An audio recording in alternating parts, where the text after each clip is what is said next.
Start record. Camera chooser. Front facing. Button.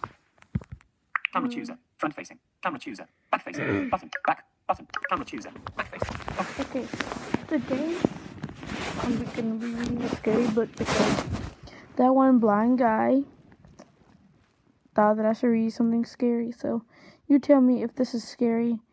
Hold on, let me turn this off. Okay, this is called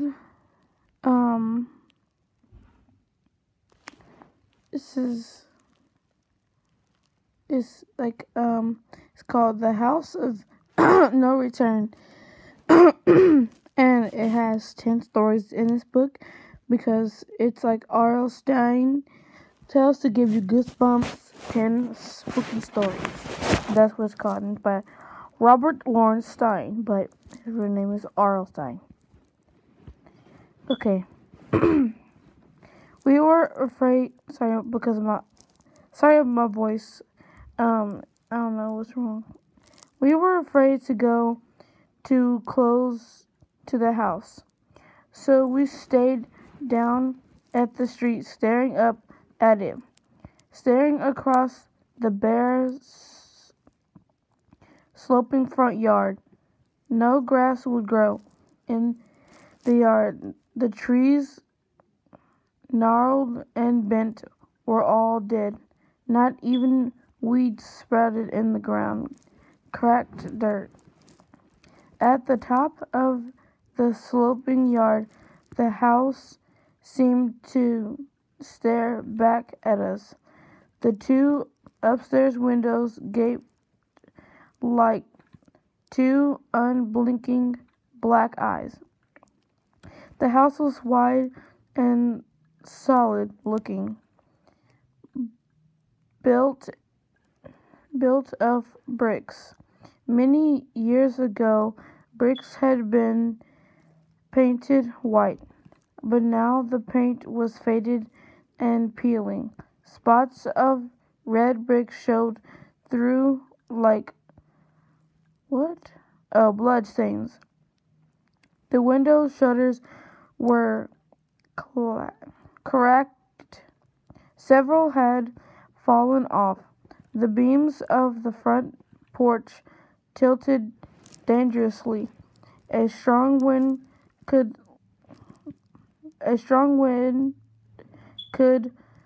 blow the porch over. No one lived there.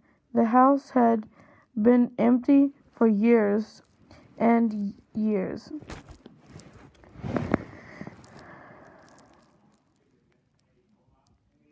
Okay, now it shows up. The page number. No one could live there. The house was haunted. Everyone in town said it was. Everyone knew the legend of the house. If you spent the night inside it, you would never come out.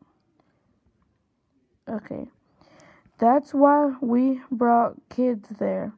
That's why we dared them to go inside.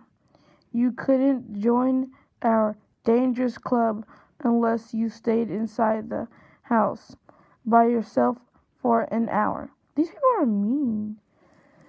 I've read this one before, but, I'm going to read it again because it's short. Staring up at the house, bathed in a haze of pale moonlight, I shivered. I zipped my windbreaker up to my chin and crossed my arms over my chest. How long has he been in there, Robbie? Nathan asked me. Lori and I both raised our wrists to check our watches. Only 10 minutes, I told Nathan. 50 minutes to go, Lori said. Think he'll make it? What?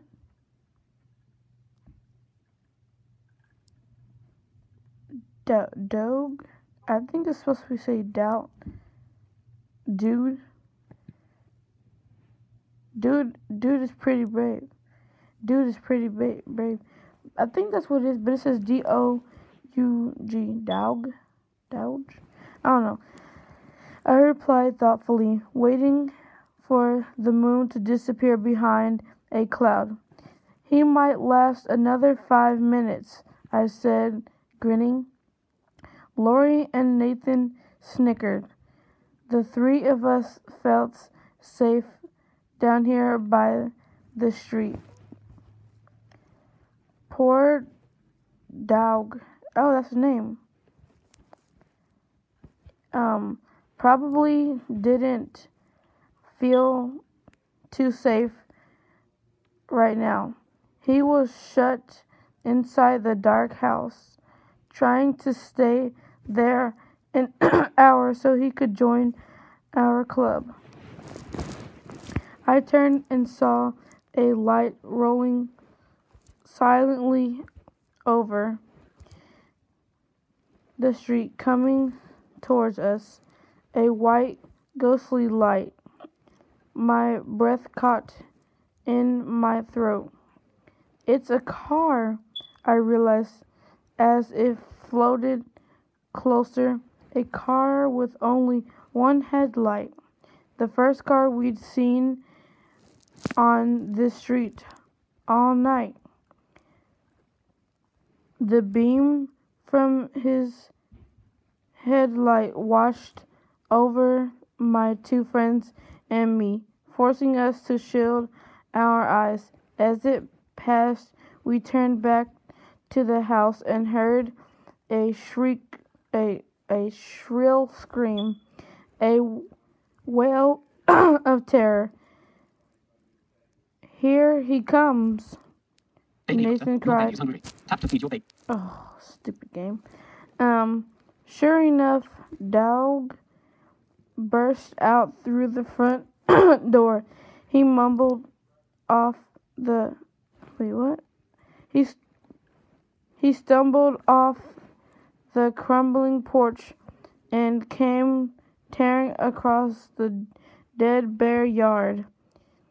His hands waved wildly in front of him. His head was tilted back, and his mouth was frozen open in one long, high shriek of fright. I'm gonna come back and read the second half because I don't want this video to get too long.